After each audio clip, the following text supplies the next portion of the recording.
Welcome to my new video of learn easy English for beginners. आज हम करेंगे C H जो word होते हैं, लेटर्स होते हैं सी और एच, उनको हम अलग अलग तरीके से कैसे प्रोनाउंस कर सकते हैं।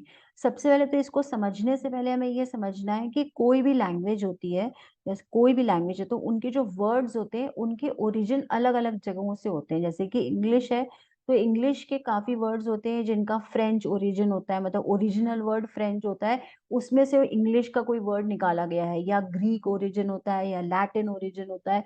तो आज जो हम सी एच वर्ड्स करेंगे, आज हम उसके रूल्स देखेंगे कि कहाँ पे हमें सी एच को च प्रोनाउंस करना चाहिए, कहाँ पे हमको क प्रोनाउंस करना चाहिए, या कहाँ पे हमको श प्रोनाउंस करना चाहिए। जनरली जब ये सी एच वर्ड आता है तो हम उसको च की तरह ही प्रोनाउंस करते हैं जनरल वे में।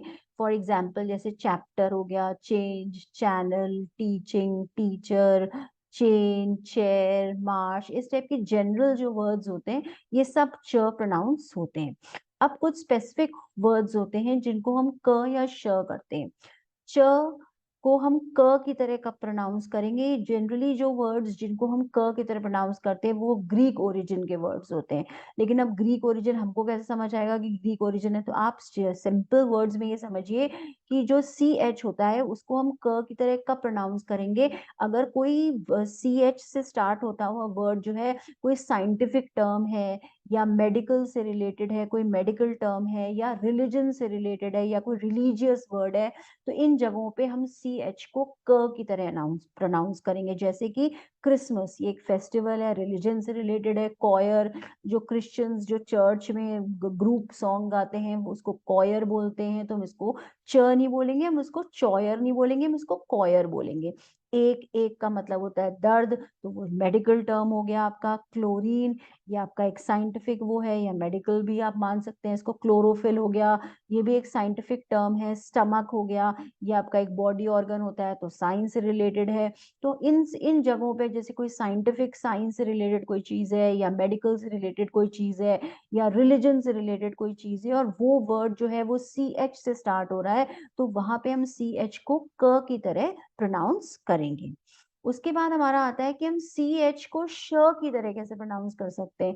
तो जनरली ये वर्ड्स जो होते हैं ये फ्रेंच ओरिजिन के वर्ड्स होते हैं, लेकिन फिर वही बात आ गई कि हम फ्रेंच ओरिजिन, हमें कैसे पता चलेगा कि फ्रेंच ओरिजिन है कि ग्रीक ओरिजिन है?